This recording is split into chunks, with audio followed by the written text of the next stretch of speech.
guys! Welcome back to another episode of The Letter. I believe this is our 7th episode, and we're about to start Marianne's chapter, which I'm very excited about. And I just dyed my hair, and it matches the sweater I just finished making.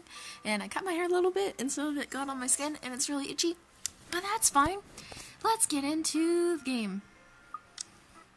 7:15 p.m.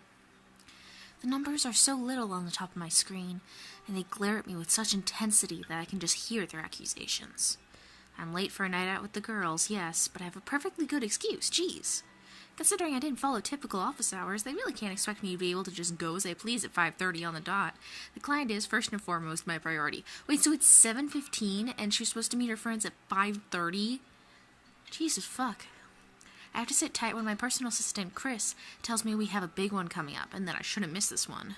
He knows a lot more on the who's who and the what's what when it comes to these socialities, and I trust that judgment call. I really don't have time for rich people, their drama, and their politics.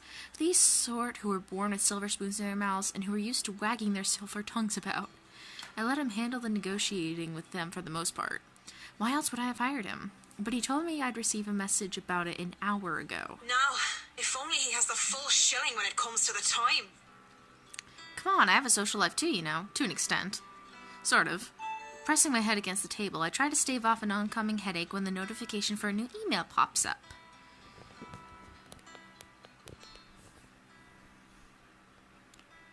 All I'm expecting is a, hey, this looks like a good project I found. Go send them a design, or something like that, really. That's how it often goes. Even with these rich, jammy clients who've heard of me from their equally rich, jammy friends, I can't expect them to hire me right off the bat. Which is all well and good and reasonable. We figure out what they want, send them my portfolio, my drafts for their projects, my rates, and hope for the best. This is a big client, Marianne. I'll babysit Baruthiel for you. Just please take this one project. I promise this person is huge in Luxburn. Mr. Parker, this is a formal request to secure the services of Marianne McCullough, hereinafter called the designer, as authorized by Hannah Wright, hereinafter called the client, for interior design work at Ermengarde Mansion, Luxburn LX18ORF, United Kingdom. The client hopes to have the designer there on 21st of October, Friday, with the time pending.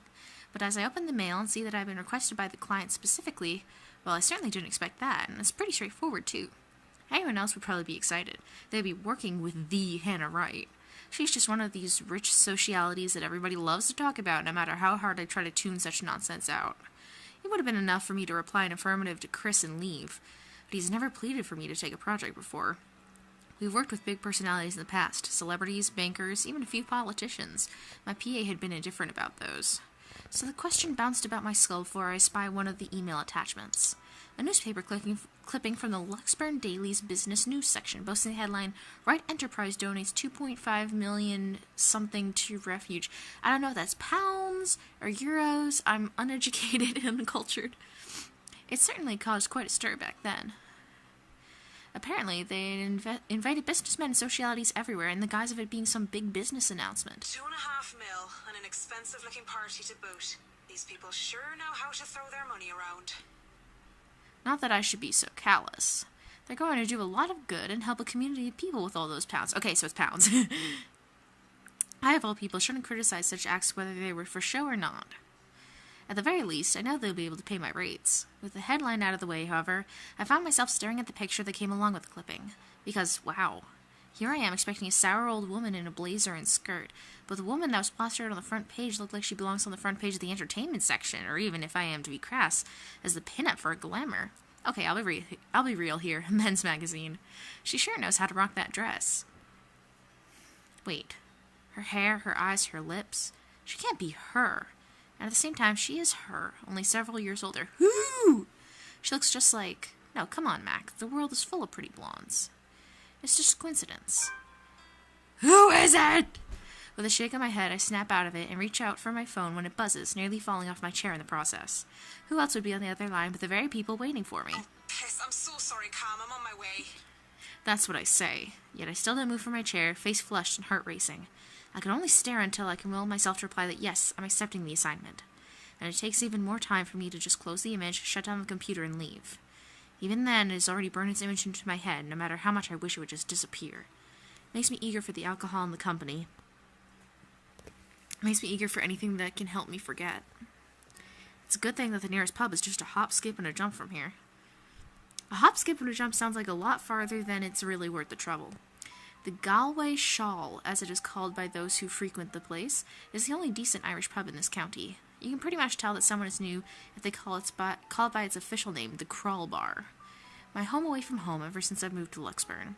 Well, that is when I'm not cooped up in my condo working away. It has good alcohol, good company, and thank God in St. Cecilia, good music. Crowd favorites like the Bothy Noise, the High Wesleyan Men, and Second Fusion Orchestra are often played. Not to mention the singing. I love singing. Anyone could just break out into a drinking song, and the others in the pub were just wonderful that they'd start singing along. And doing so while intoxicated is the best of ways to go about it. I've actually never been in a bar or a pub or anything when people started doing a drinking song, so I feel like that's an experience that I need to have at least once in my lifetime. Hey, it's win-win as long as I don't puke in the middle of the chorus, and as long as I can get home in one piece at the end of the day. And tonight is karaoke night.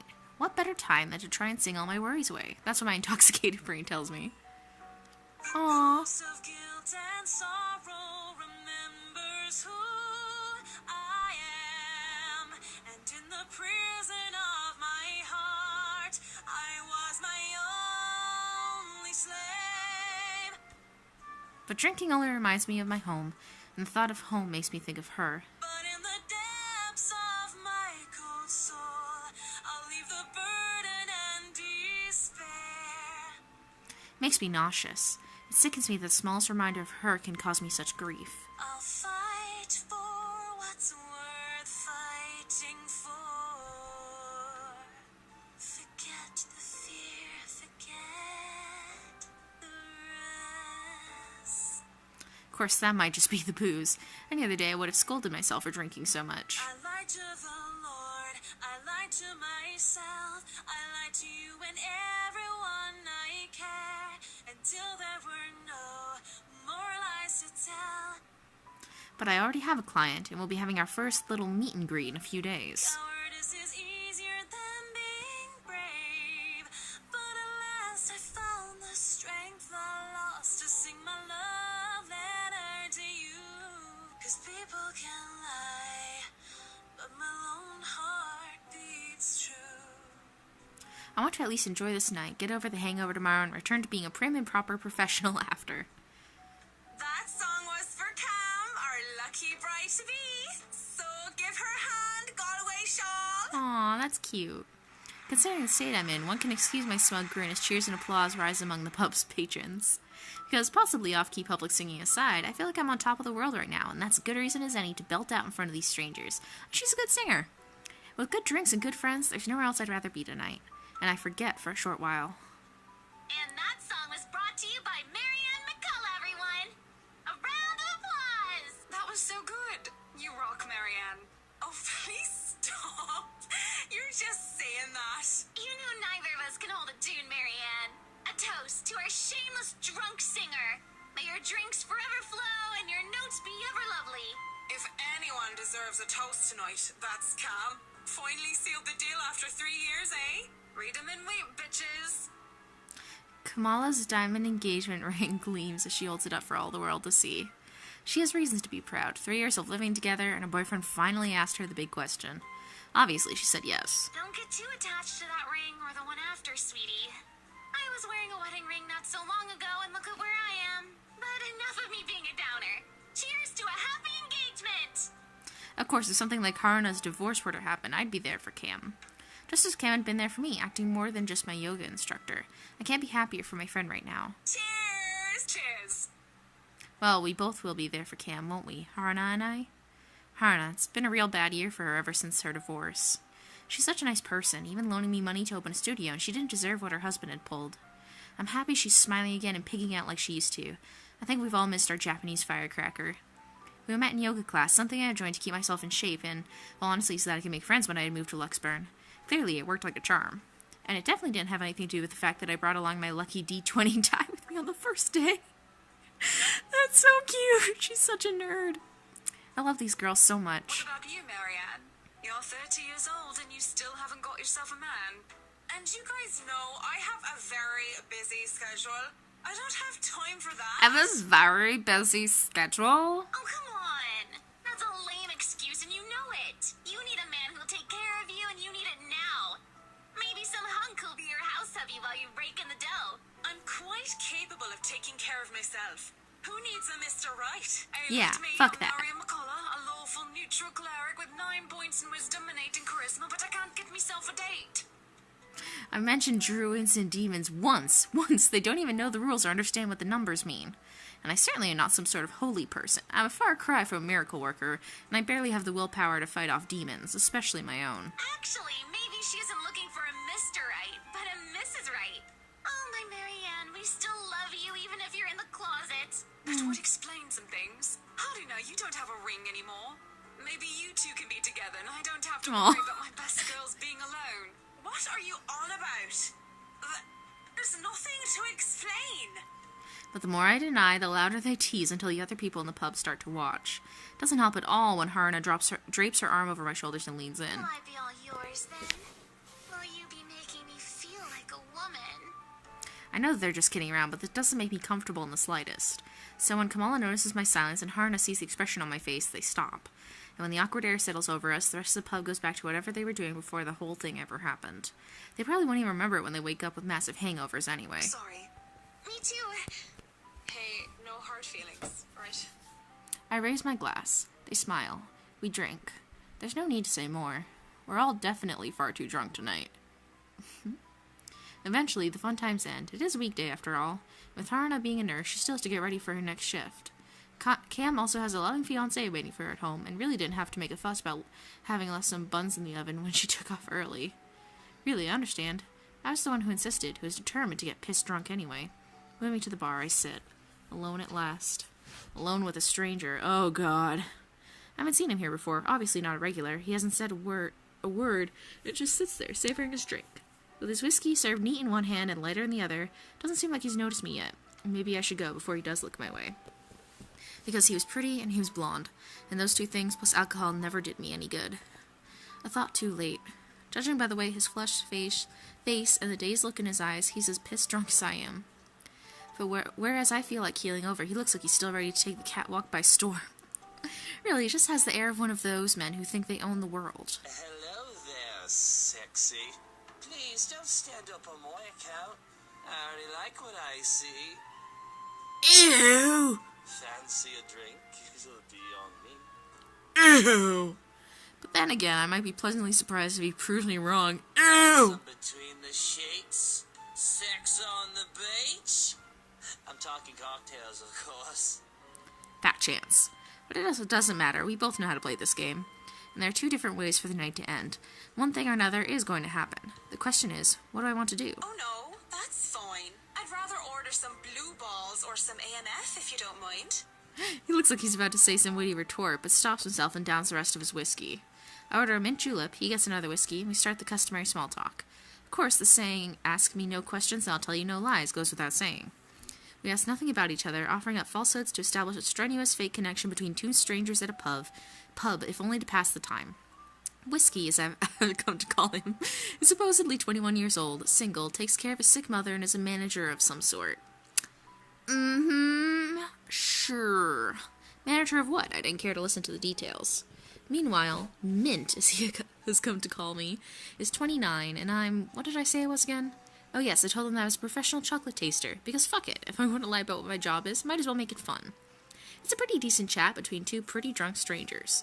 And maybe it's just me, but we might as fucking well expend the tiniest amount of effort in pretending there's something meaningful in this meeting.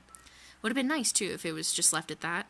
But during a lull in the conversation, he brings it up. You know, I've never been with a woman taller than me. And to think he might have been different from the rest. Never have and never will. Whiskey? Can we go back to the history of chocolates? Did you know that chocolate candy was introduced in 19th century England as a healthier alternative to alcohol? St. Lucy was the most beautiful woman of her time. She had men come from the four corners of the world just to see the pure light of her exquisite green eyes. If she were so lucky, anyway.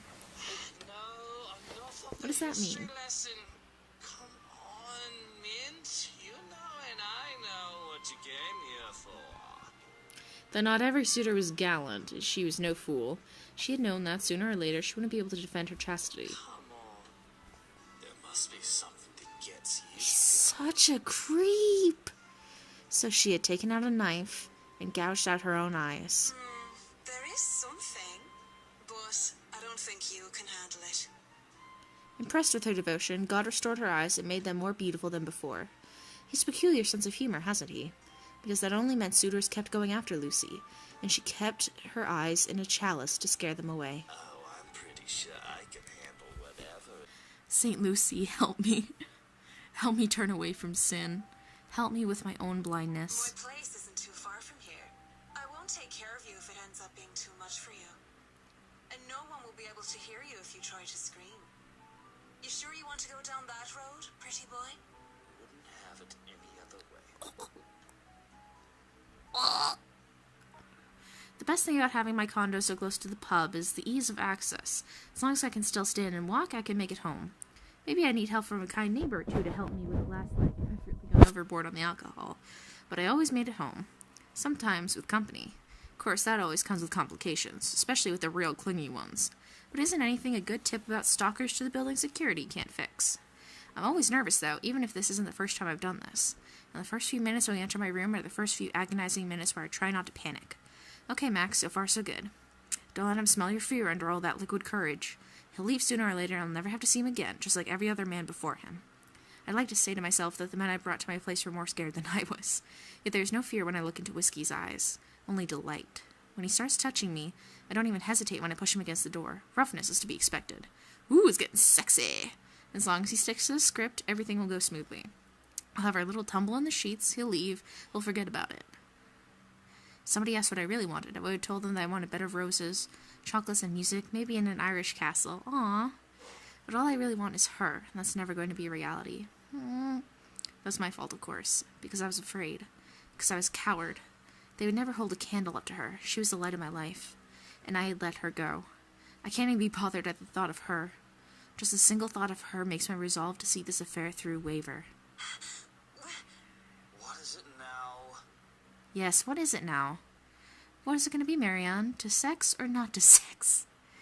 I'm just gonna choose sex. Never mind. To hell with it. Doesn't matter. I'm just doing this for the exact same reason I brought a man home before and the one before that. I didn't care about any of them. They were all nothing. Less than nothing. We part for air and he all but rips my belt off without even bothering to take off his own jacket. We somehow make it safely into my bed, and I don't even feel it as he pins me down. Ew! This isn't about pleasure. It is about punishment. There's nothing gentle about the kiss between us. It's all tongue, teeth, and roaming hands. There's no passion, only a need.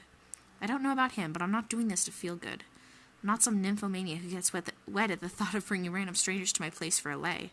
It's ridiculous how, under the professional facade I like to put up, I do these sordid things. If any of my clients can see the Marianne McCullough now, all boozed up and having rough sex with some bloke from the bar, well, that's none of their fucking business, really. But still. Everything after is a drunken blur. Not that there's much to remember in the first place. These one-night stands were always the same, empty, meaningless sex.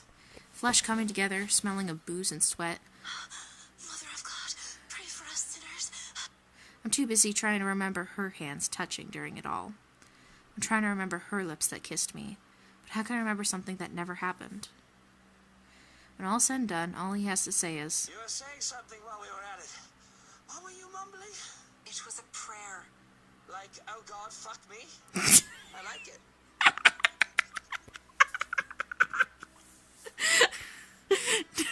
No, it was a real prayer. A prayer for forgiveness. Because as I lie down in my bed while he gets up to leave, I can feel my sins crawling on my back like spiders, filling me with their venom. I feel an itch that made me want to scratch my skin until it bleeds while my heart pounds in my ears. I can't even register what Whiskey says when he whispers his goodbye. Thanks for the good time, Marianne. How does he know my name? The mornings after are always the loneliest. Although that I can simply brush off. Oh wait, maybe he's seen her picture from the portfolio. I've already gone through several years of my life with only the fleeting company of others, always nothing permanent. After her, there never was. I'll live through this. The regret, though, is the one that stays and weighs. But there is no time for self-pity. I have a job to get ready for. October 22nd, Saturday. It isn't often that I think about drinking on the job, but after meeting with the Rice yesterday really makes me want to break my self-imposed rules. Because first off, fucking damn whiskey was fucking damn Mr. Right. And to top it all off, they'd somehow forgotten to inform me that they didn't own the Ermengarde mansion yet when they hired me. But what sort of person does that? Rich people. I could do nothing but twiddle my thumbs at this, however. Twiddle my thumbs and wait for the go signal. It's not like I could accept other smaller projects. This is a big job, and I should be ready to start on it at any time. Not to mention that my PA practically begged me to be patient and wait this out. It was a hard decision to agree, but I did so in the end.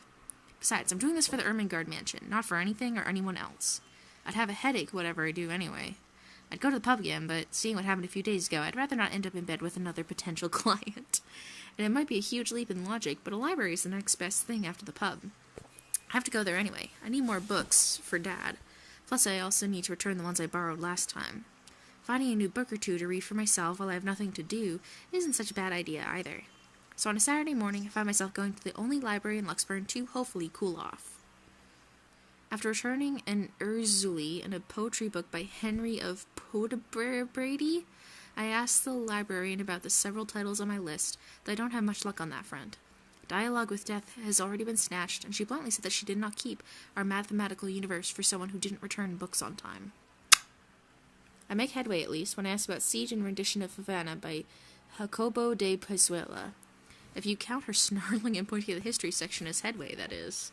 The history section is devoid of any other except for myself and a redhead, though I'd wager a guess that Red's just passing by to get to the classical literature section. So many books, so little time. Scanning the books and seeing so many wonderful titles gives me great pleasure. And that's when I spot it. Hello, sailor. Why don't you come to Mama?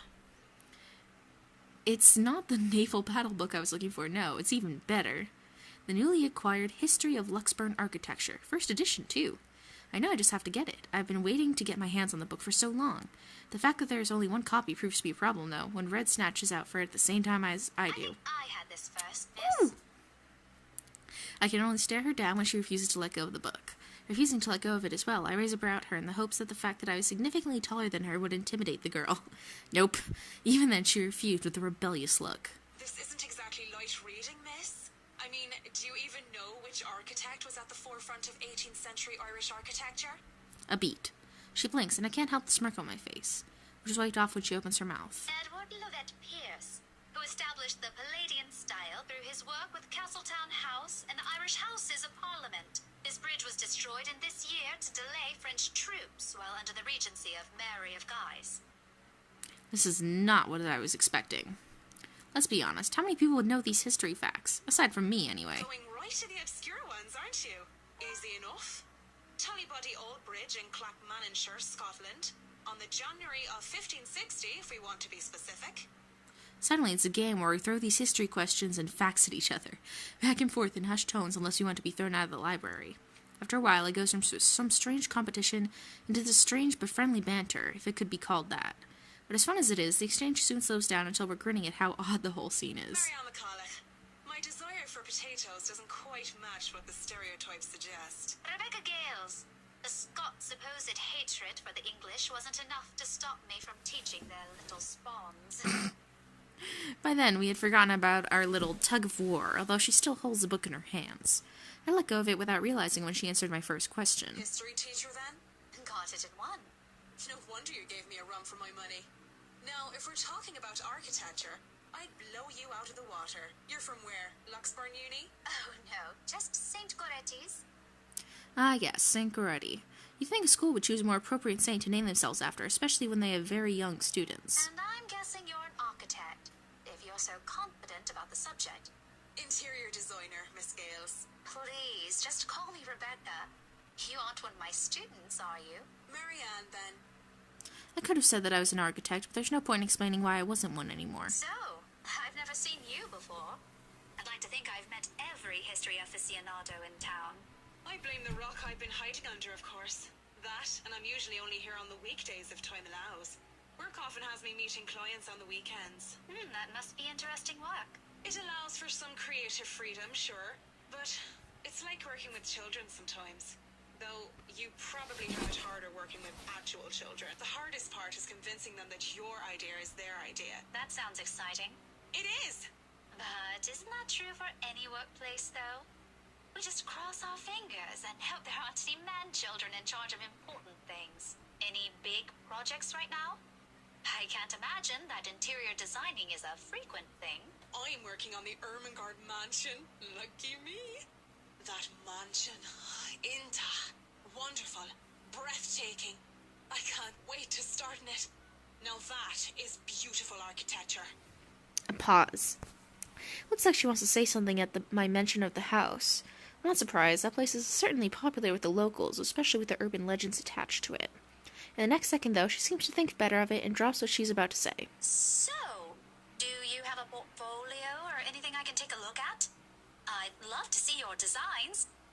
Maybe you have some on a tablet? I've met some designers before, and they're always going crazy over these virtual room apps or another. A tablet? Please. Callicrates didn't need those silly iTabs when he built the Parthenon. I certainly don't need one to design a house. The computer back at my place is all I have.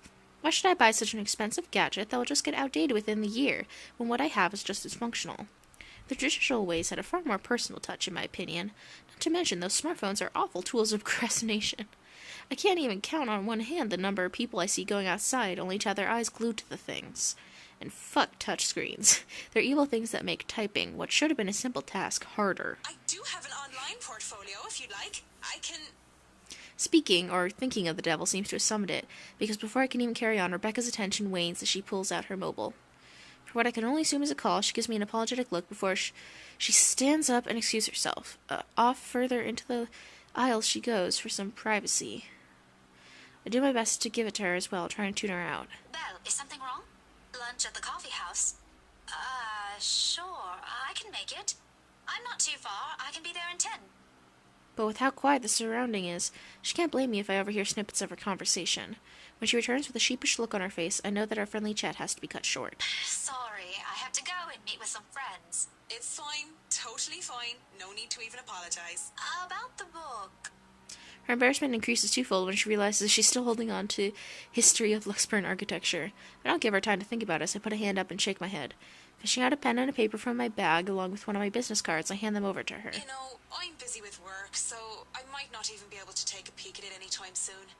You can go ahead and have it, but you'll have to ring me up when you're returning it just so I can snag it right away. Deal? She makes quick work, penning her number down and handing it back to me with a grin. Deal. Just message me during school hours, of course. You have a good day then. You too. With Rebecca gone, I'm left alone standing in the history section. Although my original plans were simply to sit down and read a good book, or a little pop quiz, if you could call it that, made the time pass without any of us realizing it. It was fun, and I do believe I made a new friend. Good job, Marianne. Even with the talk of our lunch, however, I don't feel like grabbing a bite to eat.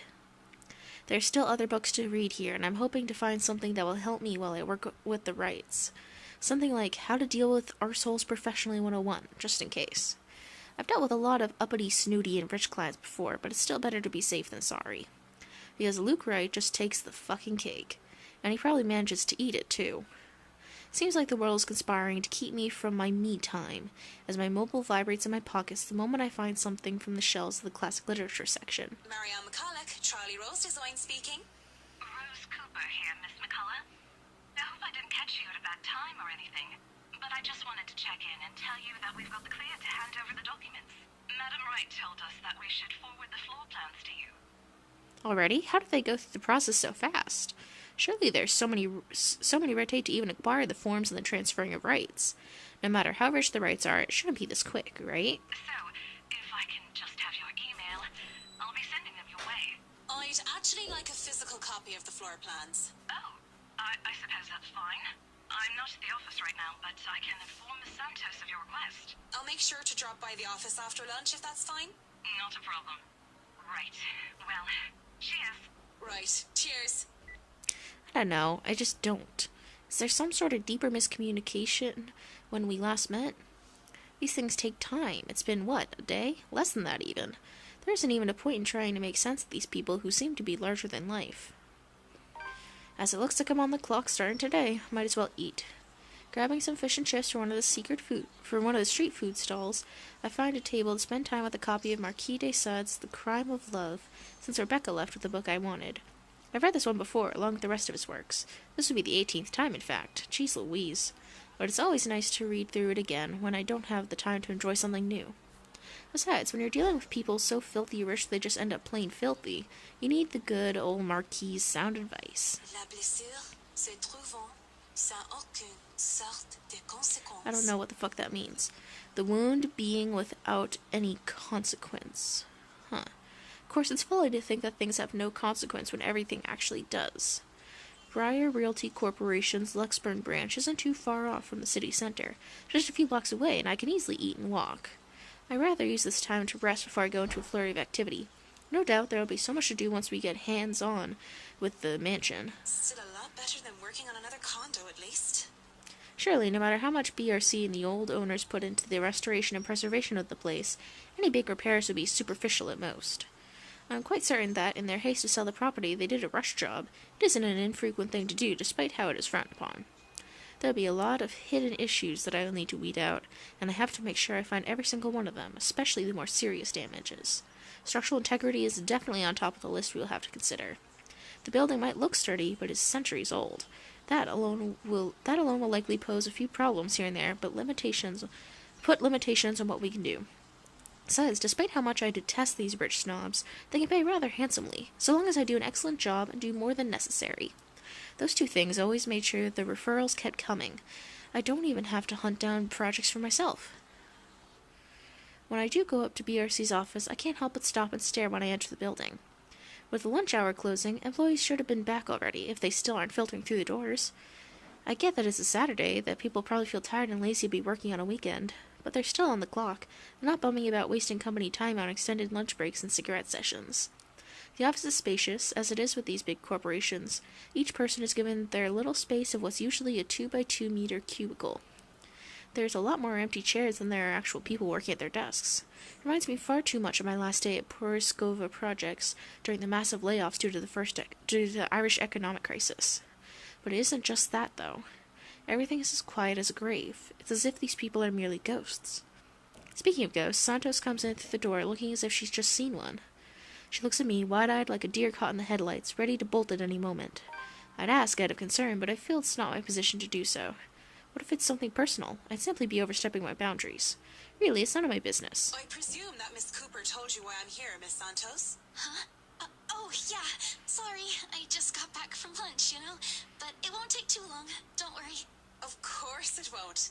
This whole project has established itself to be a matter done in haste. I do hope it doesn't mean that people are being careless in their duties. She flinches and looks like she doesn't quite know how to respond to that. Thankfully, instead of opening her mouth, she leads the way toward her station and goes to fetch the floor plans.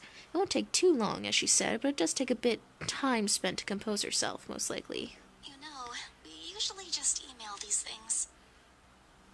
I prefer the real thing. Not that you would know. You probably have your nose stuck in front of a smartphone when you're not working, and even when you should be working, playing those mindless addictive games. What is wrong with her? I definitely wish Chris would stop playing that Bat-Cat thingy during work hours, too. I know what you mean. Digital painting is nice, but nothing beats the smell of real paint. Not that I go and smell paint like a crazy person, but, you know, the real thing is different. Wait, what? Yes, nothing is quite like the real thing. Check out the floor plans. I see that I'll have a lot going for me. Now I know how Ray felt when he found the Central Park West building floor plans from that one movie. I don't know what you're talking about, but this is a big house. Wow, dang. This is why I became an architect in the first place. Jacobean style at its finest. It's a thing of beauty. Look at these gorgeous rooms, the delicate harmony between empty spaces. And speaking of empty spaces, there's something rather odd about these ones. I feel a bit silly saying it out loud because I've never lived in a big house, let alone a mansion. But during the tour, I had the distinct impression that the rooms were bigger. Maybe the scale is wrong? It's not much of a problem, and it is an old house. There had been little details here and there that I would have liked to address during the open house, too, but it was all forgotten in the wake of Miss Santos's incident and the trouble with ownership. The wine cellar is going to be a problem. I shudder to think what sort of repairs they did to the place. There might have been things that were swept under the rug, pushed to the dark corner of the rooms, and hidden away in barrels. Water damage could have been covered up. There had been floods due to heavy rains in West England just last year, after all, and if there's any sort of damage to the house's foundation, that's going to be a lot of work. I was not able to look at the attic as well. For all I know, a whole family of vermin could have made their nest there. Working with pest control is always the worst. The sheer size of this place is staggering, even if I did just say it was a lot smaller than I thought. I might just be biting off more than I can chew, but who doesn't like a good challenge? First things first, I'll have to... So, do you want a coffee? The one from the staff room is pretty decent. There's really no need. I'm sure you have rules against it. Rules against bringing someone coffee? That's ridiculous, and even if there were regulations against it, nobody's really here to tell Sir John. I've already brought 2 mugs, and I'm not going to drink them on my own. Come on. I have to stamp down my annoyance at being distracted. Seeing the girl, the young woman, though, it looks like she has a lot in her mind. If babbling is her way of dealing with stray thoughts, I'm not really the one she should be babbling to. How should I respond? I'll say, I don't have time for this. Just spit it out. An air of uncertainty hangs over the girl, although she tries her best not to let it show. She really is too young, too uncertain for what she does. Well, you see, the coffee, it's getting cold and, that's not good. I doubt that's what she actually wants to say. Is that all? May I get back to work without being interrupted? Sure, I'll leave you alone. And if you need me, I'll be just look for me somewhere. It's not like that's going to be hard. What a bitch. What the fuck? What did you say? I didn't say anything. A strained air settles in the room as we stare at each other, mirroring the same confused expressions. Quite sure I heard her say something. Or is that someone from outside? Unlikely. So when she slightly tilts her head at me in question, I can only look away, flustered. It's an awkward affair, and I choose to hightail out of the realty office as quick as I can. I'm able to keep myself professional at all times does not mean I like it. Seeing that most of the day has already gone by before I realized it, I choose to head back to my flat instead. Despite today being a Saturday. No fun, but at least this way I can definitely avoid another unpleasant encounter. Considering how much I'll be seeing whiskey in the near foreseeable future, I have a feeling I'll need all the rest the weekend can give me. For the first time in a long while, excited as I am to work in the mansion, I cannot wait to be over and done with this project. October 24th, Monday. Monday couldn't come any sooner. After taking the floor plans from Miss Santos the day before the last, I spent most of my Sunday drawing up plans and calling in my suppliers. Although no design choices have been made yet, I'm quite sure that they'd want high-end appliances, the most expensive materials, and the most pretentious everything. They usually did, these rich types, based from experience at least. Given how badly this whole thing started, it wouldn't hurt to be prepared. I have to check myself, make sure I'm not playing with my gloves as one of the other building tenants takes the elevator up with me. It makes me self-conscious when the woman's eyes go over me, and I'm sure she was going to point out some perceived flaw in my physical appearance. But I'm saved from being paranoid when they went off a few floors later. Still, the ride up to my floor is nerve-wracking. The Wrights lived at the very top, the penthouse, the creme de la creme when it comes to condominium and urban living. Just getting access to the place is an ordeal of its own. I had to jump so many hoops, so many security checks just to secure a keycard, not only because of building management, but because of the Wrights' personal security.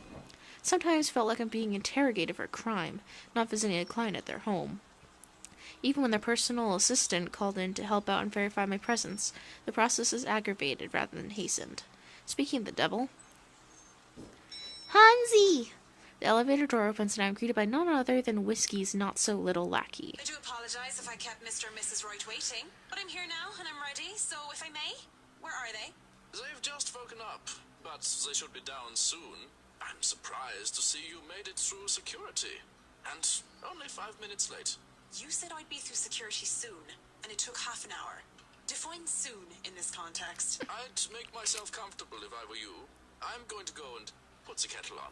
About the tea, I don't want to intrude or anything. The sir does not like being woken up by the whistling. But who am I to deny tea to a guest? He shows me to the couch before drifting off towards the kitchen, quietly pulling out a teapot, cups, and all sorts of other things in preparation for tea. I ignore the animosity towards his employer that the words implied. I wouldn't be too surprised if Whiskey's own people don't like him. Accepting the quiet and isolation instead, I brace myself for what's to come. In this case, soon apparently means more than 5 minutes, or even 10. I sit in their living room just waiting. And when the kettle starts whistling and the tea has been served, I continue to wait. At least the silence is really relaxing. But then there's a crash. I nearly spill tea all over my lap in surprise, and I look up, expecting security to come running. Even the man at the kitchen counter continues to fix breakfast like he heard nothing. I don't want to speak up about it because he looks far too absorbed in his cooking. I don't want to be the cause of burnt food, or worse. However, there's something in me that just wants to figure out what that was, although I'm normally not this nosy.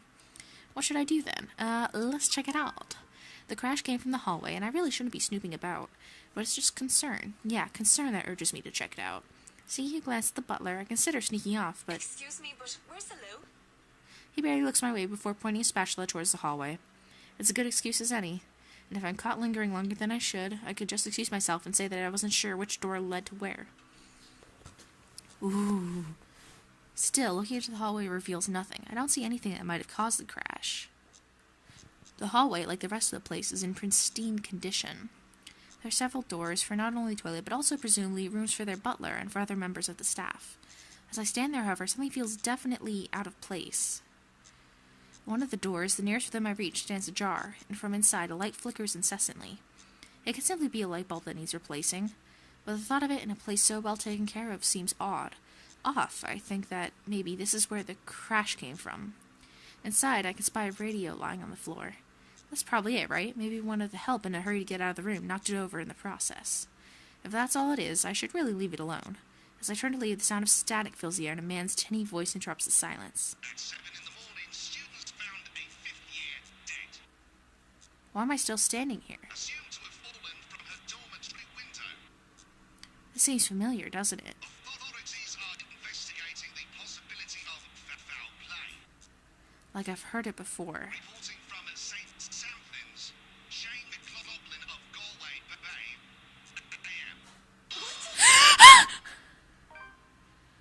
I recoil, backing away from whatever that was. In the process, I trip backwards on my feet, and I wait for the pain of falling flat on my back. But instead, I feel a hand on my back and see the smug smile of, well, guess who? Oh, don't tell me you're reporting to work drunk, Mint. Of course, I know exactly who that voice belongs to. Just has to be him. Marianne McCullough, hammered on the job. That would be something. But, as if I had been burned, I pushed him away from me with a deep scowl on my face. Even his slightest touch makes me sick. And that smug smile on his face makes me want to come in contact with him, if only to break his nose with my fist. Is that any way to say hello to a good friend? We aren't friends. Let's get that straight first off, Mr. Wright. Secondly, you're a married man. So that thing that happened shouldn't have happened. Oh, come on. Don't tell me it wasn't even a little fun. What if a romp never hurt anybody? No, it wasn't fun, and we shouldn't have done it. But since we did, let's pretend it didn't happen and never speak of it again. I was drunk and had no self-control. Don't I get a free pass? If you were drunk enough to get it up, you're drunk enough to decide not to cheat on your wife. That's no excuse. Restraint and patience are necessary things when dealing with people, and I must have a whole lot of it, considering I'm not tearing him a new hole. You get him, Marianne. I can't believe this guy. I don't even see any inkling of shame or guilt about the fact that he cheated on his wife. What? No, you don't get a free pass. How can you even say that with such a straight face? You do realize what you've done, don't you? Even if you were drunk, the fact of the matter is, you had at one point taken off your wedding ring and knowingly cheated on your missus. I am quite sure you didn't have one, and you blatantly told me you were single when you chatted me up at the bar. And you're the same then? But according to you, I was drunk. So you must have taken advantage of me in my state. I fail to see why I'm the only one to blame in this situation. I didn't think things could get any more preposterous. But apparently I was wrong. We were both drunk, you bastard. Don't you dare try to twist this around. You don't know who you're messing with. I'm afraid you're the one who doesn't know who you're messing with, lassie. I know who you are, Marianne McCullough. I've looked into you, you bloody bog jumper. You're nothing but a glorified turf cutter. I don't know what any of these words mean. I'd be careful with how I speak if I were you. What's that saying about biting the hand that pays you? It goes something like that. He looked into me? How much does he know about me then?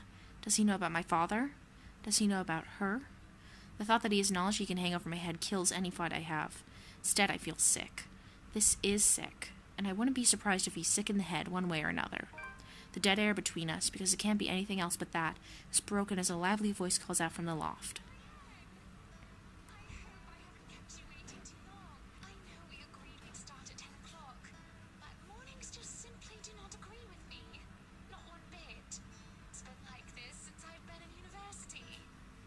It's 5 minutes to 11 o'clock. These high-end clients sure like to be fashionably late. I'm used to it, though, much like how I'm used to so many years of hearing people mispronounce my name. Besides, berating or correcting my client would be extremely impolite. Marianne doesn't sound too bad when she says it. To be fair, it doesn't seem like she's late on purpose. I see you're up, darling. You know, you could have woken me up as well. Were you showing Marianne around? Not that there's much to see. This place is so tiny compared to the mansion. I'm more worried about the way she stares at me, judging. Such a look. It doesn't suit her pretty face at all.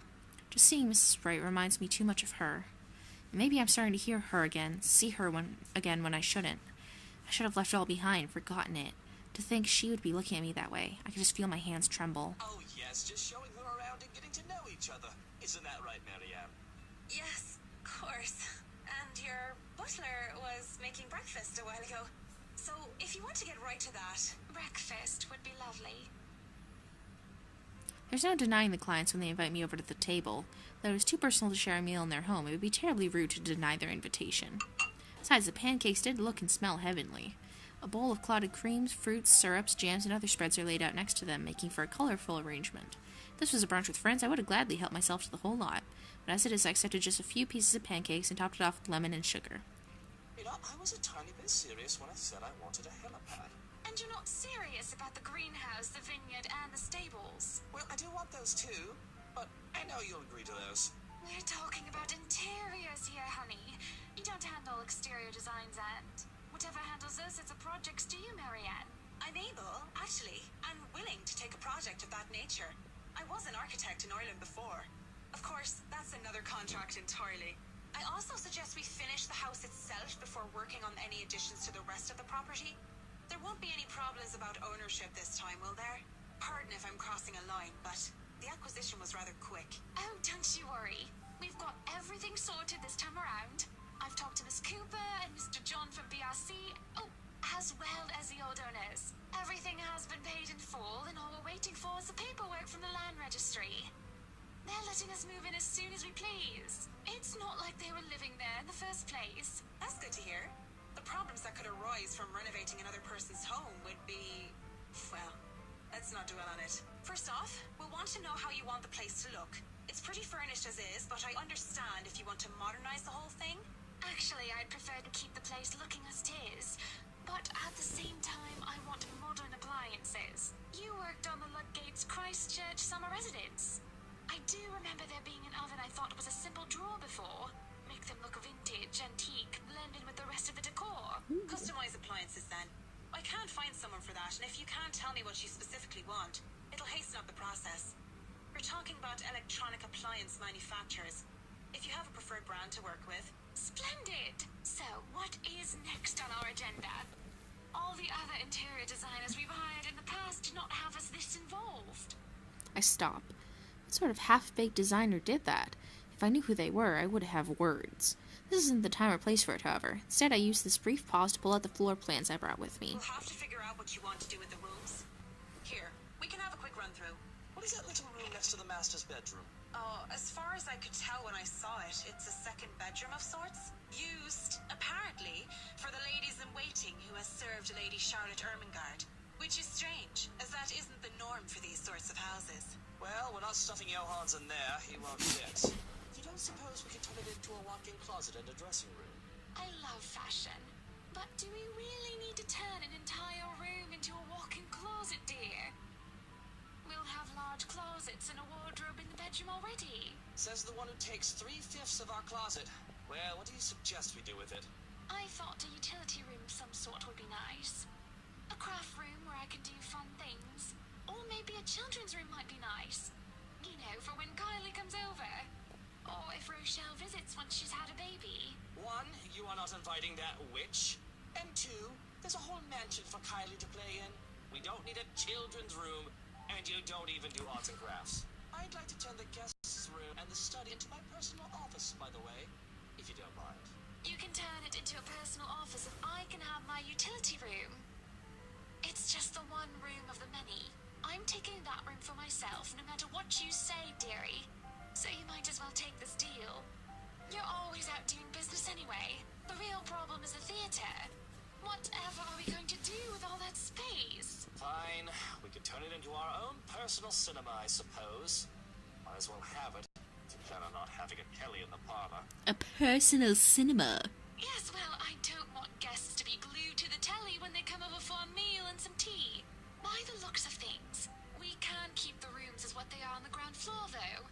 The ballroom would be perfect for parties. Do we really need a dining hall, though? I don't suppose we can't convert it into a garage. Garage. You can park your cars outside. What about that room?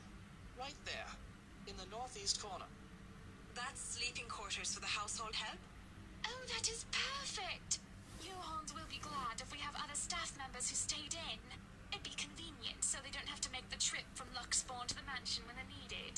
You'll definitely need a lot more people to maintain a property of this size. The mansion is really a lot bigger than I thought. Look at all these rooms. I didn't even know there was a music room next to the parlor because of what happened. There was a grand piano in there too, when we checked during the tour. Did you hear that, Luke? Maybe you can take up playing the piano again. Oh, you should have seen him when we were younger, Marianne. It's not like I was very good with the thing. Oh, hush you. You were no Mozart, but I loved hearing you play nonetheless. He'd come over to my home and he'd play such fun tunes. He'd sing too, and I'd dance, and it was just... Mr. Wright playing the piano? I can't imagine it. But the earnest way in which Mrs. Wright said so told Anyway, otherwise. what do you think of these plans, Marianne? Are we not even going to consider one of my requests? Not even just a closet or just a garage? Now, that isn't fair, is it? You're not the only one who's going to be living here. I hardly see how that's unfair. I told you you were getting your office and your theatre, the greenhouse, the vineyard, and the stables. That sounds fair, does it not, Marianne? Well, yes, it sounds fair. Mrs. Wright has her points, though I really didn't want to butt into the spat of a husband and wife.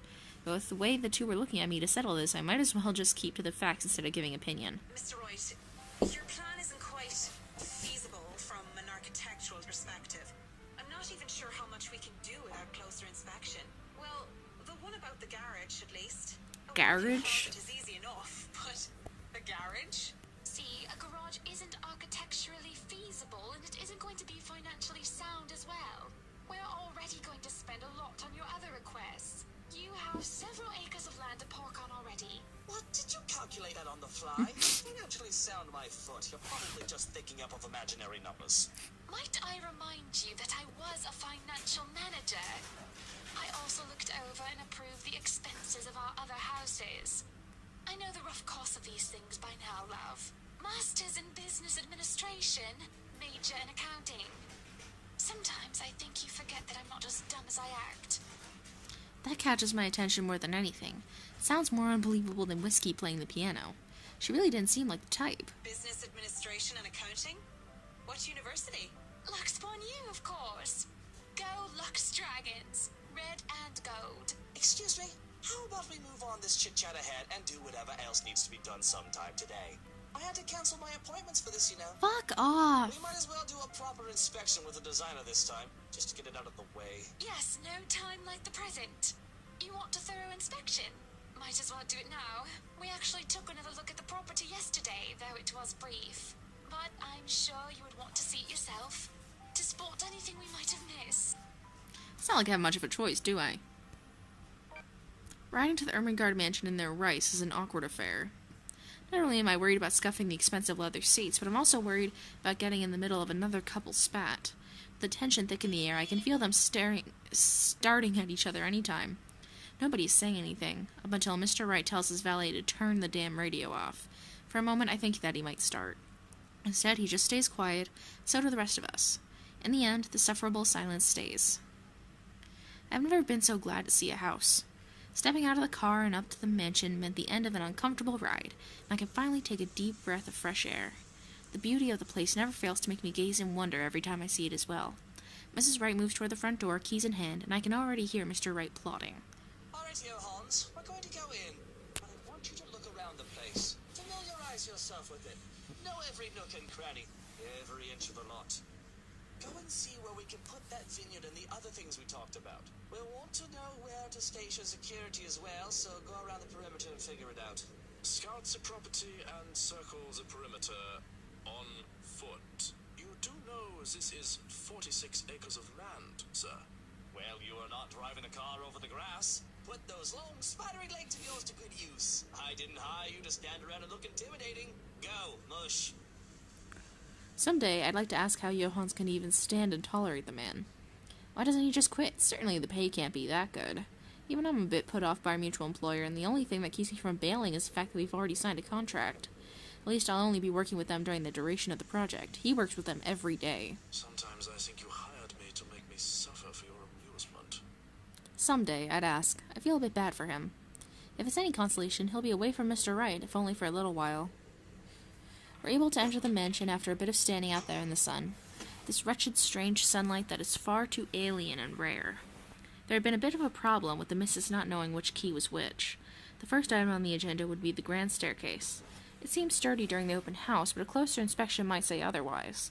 There are no obvious marks of damage nor wear and tear, probably re-threaded during renovations. Peeking under the grand carpet, the wood is properly installed with the bark placed down to prevent cupping. The carpet itself could use a vacuum, though. Structural conditions, from what I can see without actually dismantling the thing, look to be in good shape, and the handrails and support posts are firm. The work on it should be commended. I can't look much more into the rest of the foyer, however, because Mr. Wright starts to hurry us into checking the dining hall. So, what do you think? Certainly we can't turn this area into a garage. It's Jacobean architecture. I'd say these would be pilasters and not buttresses, but you never really know. They really liked mixing up these elements. You could say it was pretty avant-garde at the time. We might hit a support beam if we're not careful. And in layman's terms? From what I see here, we could risk great damage to the house if we try to turn the dining hall into a garage. The man didn't look too pleased at this. There's a look of disappointment before he sighs and looks around the place with an air of defeat. When he moves to speak, I dread another unreasonable demand. Again. This will stay a dining hall then. But if I may have another request instead, at least spruce the place up with some flowers, some plants, or something. It feels so old and dead in here. Fuck you. That's hardly unreasonable. Daffodils are a must, I presume. The look that passes between the two of them, there's a genuine look of fondness there. This is the first time I've seen such an exchange between the two of them. If anyone are rare to see them like this, there's little doubt that they loved each other. Of course, and I want a garden full of them. Now, if you excuse me, I'd like to look at the rest of the house. I'll just be around here downstairs, if anybody needs me. That leaves Mrs. Wright and I. He's quite fond of them, you know. I can imagine. He looked terribly upset when we told him he can't have his garage. I meant the daffodils. We always have a vase full of them in every house we own. Somewhere, I'd like to think. They may be about his mother. He never talks about her. I don't even know her name. He likes to flatter, claim that they remind him of me, but he's always loved the flowers, even before we married. Much like the piano, I didn't take him for a person who liked flowers. Daffodils, least of all. What's next? Am I going to find out Mr. Wright saves kittens from burning buildings? I'll go and snoop about upstairs. You go and do whatever it is that you have to do. When she goes without even asking if I need her here, I'm left standing to stare at the walls. Really, I don't need to do a thorough inspection of the building itself. It isn't really part of an interior designer's job. But the architect in me is committed to doing this task with every project. If I'm going to make a living space that has both form and function, I might as well make sure that the entirety of it is safe for my clients. Since I'm already here, I roam around the dining hall to check things off my punch list, if you will. When it's time to move on, I hesitate. Mr. Wright said he would be here, somewhere around here on the ground floor, and I really didn't want to be alone with whiskey. I have to look through the place eventually, sure, but on the other hand, I can do it later when he's gone. I can go upstairs first if I want to. Which floor should I go to first? Let's just stay on the ground floor. Alright, just because there's one troublesome client shouldn't mean I'll let him get in the way of my work. The parlor is my first destination, mostly because I figure Mr. Wright is hiding down in the wine cellar and making plans there. I'm going to bump into him sooner or later, but I'd rather make it later. Much, much later. The place, upon closer inspection, is in good shape. I don't doubt this place was done with the most care, considering it would be one of the first rooms visitors would see during the open house. There's a stain on the carpet, most likely by one of the guests at the time, but it isn't anything a good cleaning can't get rid of. Next is the music room, or at least that's the plan. Locked? Oh, come on now. I rattle the doorknob again, harder this time to double check, and even give it a good budge to see if it isn't a problem with the door itself. But no, definitely locked. That is weird, considering the rest of the rooms aren't. It could just be this one, though, and I can try the other door through the ballroom if I really want to get in. And no... And that's when I hear it. Sound of a piano, though it just plays one note over and over again. It makes the hairs on the back of my neck stand, and I back away from the door. Though I wasn't exactly the superstitious sort, what am I going to do? The room is locked. I can just go back to it later. Maybe see if I can go through the ballroom and... Whew, jeez. The music room door opens, and who else but Luke Wright stands by the doorway. He looks a lot like a cat that ate a canary, and I didn't appreciate the way his eyes linger on me. Isn't it common sense the locked doors mean someone wants a bit of privacy? You didn't try and break the door down. Or did you just want to see me again that badly without the misses? Fuck you. For a shag, if that's what you're after. Pretty sure the wine cellar is soundproof if you fancy a snog and a poke. Charming. I'm here on business, Mr. Wright. Nothing more, nothing less. Now, if you can let me pass, I need to inspect the music room as well. I'm not looking for trouble, but trouble always seems to find me anyway. He leans against the door frame, crosses his arms, and plasters a huge grin on his face. The way he looked at me promises nothing good. But really, how big of a scumbag can one person be? Oh, sure, you're some fancy interior designer. But mix in some booze and you really loosen up, don't you? Working woman by day, working girl by night. I'm not. I'm no such thing. Don't you fucking dare continue down that line of thought. I'm not what you suggest I am. I am not some whore you can just leer at and proposition. If anybody here is morally reprehensible, it's you cheating on your wife. And if you don't stop this harassment, I'll Tell the wife? Good luck with that. You're terribly confident for a lecherous cheat. Do you honestly think you're the first woman that threatens to go running to her claiming something or another about me? You think you're some special snowflake and that you're the first woman that I've slept with? My hands shake. I have to remind myself that I get nothing out of hitting him. Nothing but satisfaction, at least. Tell her.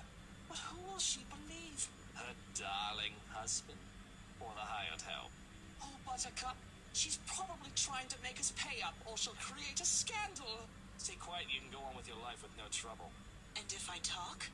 Even if your wife doesn't believe me, I can get people talking. What then? Oh, people gossip all the time, it's hardly anything new. But still, if you talk, I will ruin you. The way he says it, promises it, makes my blood run cold. Now, why don't you run along and do whatever silly job you have to do? Fuck you. I'll just be here in the music room if you change your mind about a shag.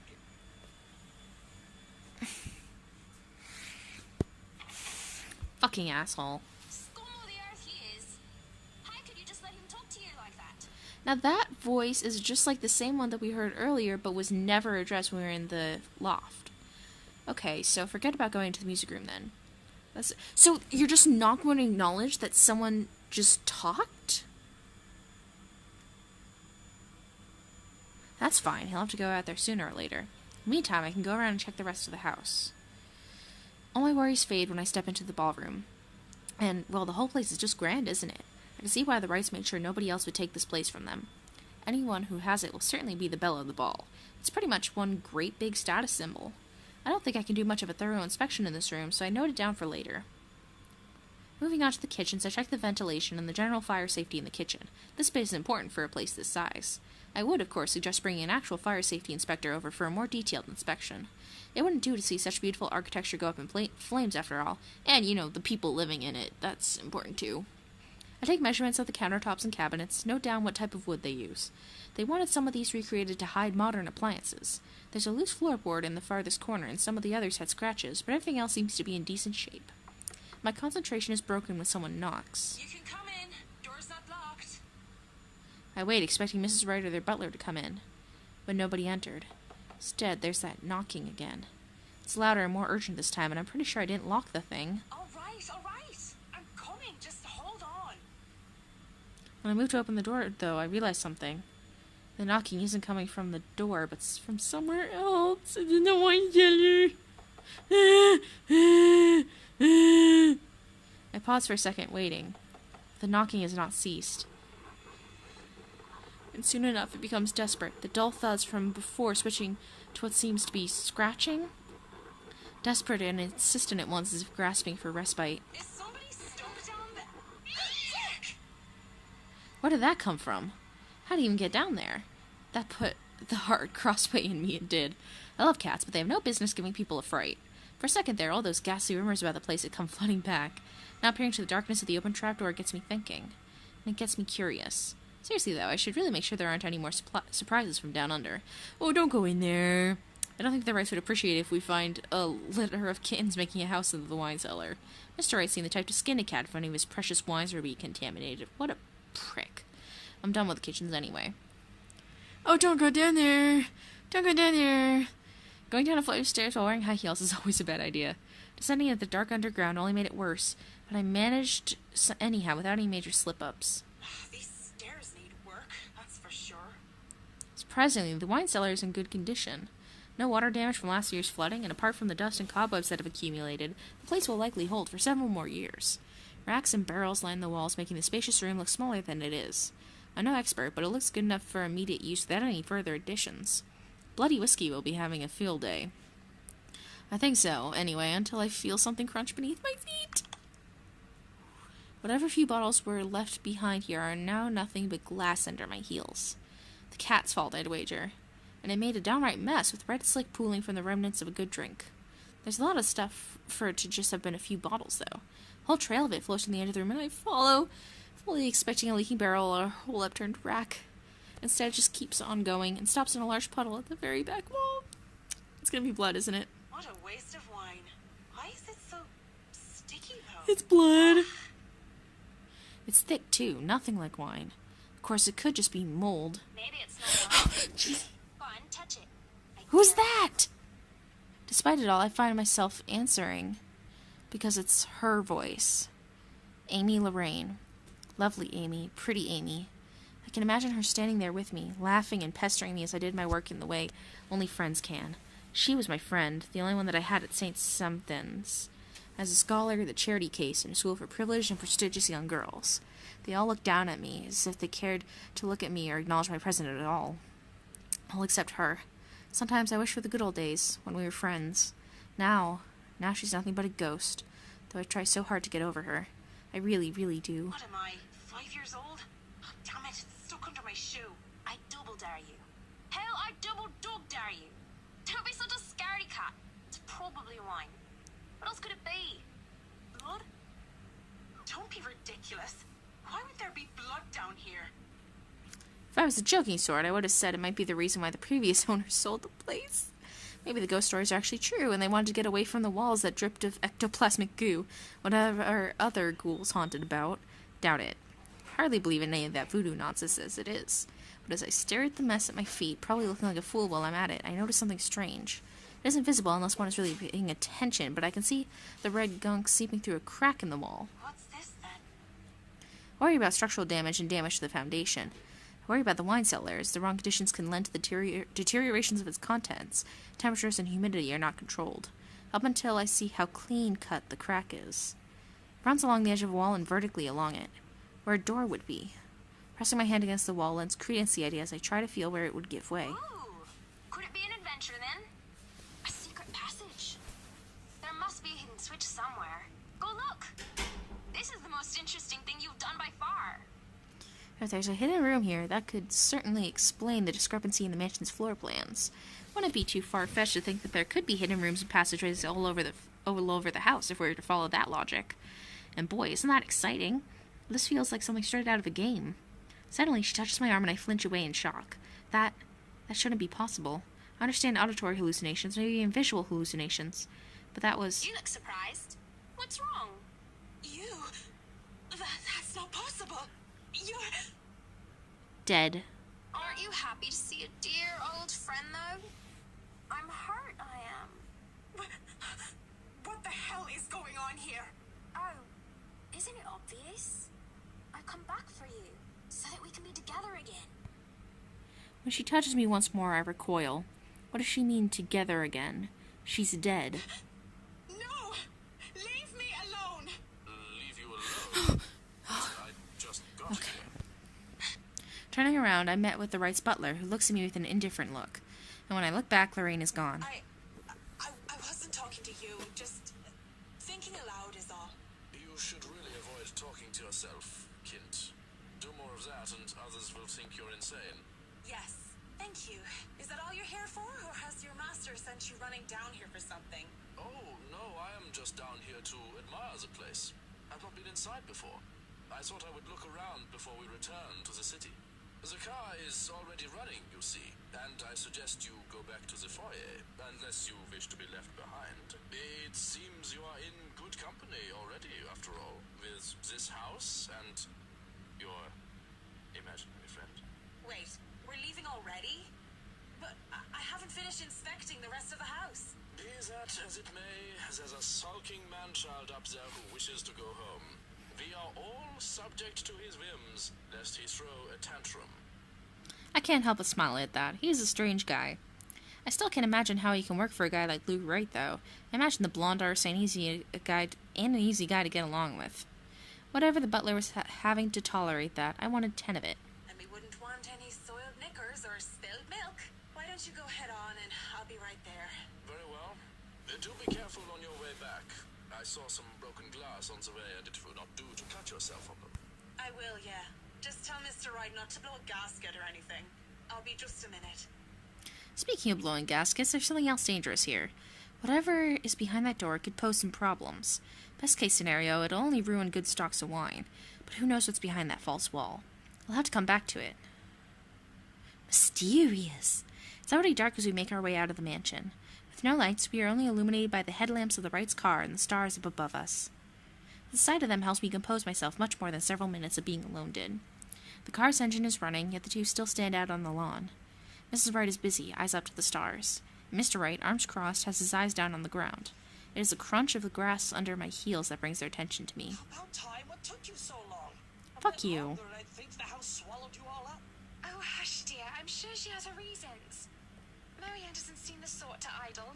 Sorry, I was just checking on something important. See, business is business and they take time, love. You should know that better than anyone. So, Marianne, what do you think? Are you the woman for the job? I know we already signed papers hiring you, but I want to be 100% sure that you are committed. I glanced back towards the mansion, knowing what I had seen there, that curious thing in the wine cellar, which is stuff I'd only read about from fucking horror stories. And her. I should feel the slightest bit hesitant. I was lucky. I've seen enough films to know what happens when a promiscuous woman enters a haunted house. This is my chance to turn it down, make excuses, say that I'm not up to the task, that I need to take care of my old sick father. Just pay the fine, which is probably outrageous for a contract like this, and let it go. I should turn it down.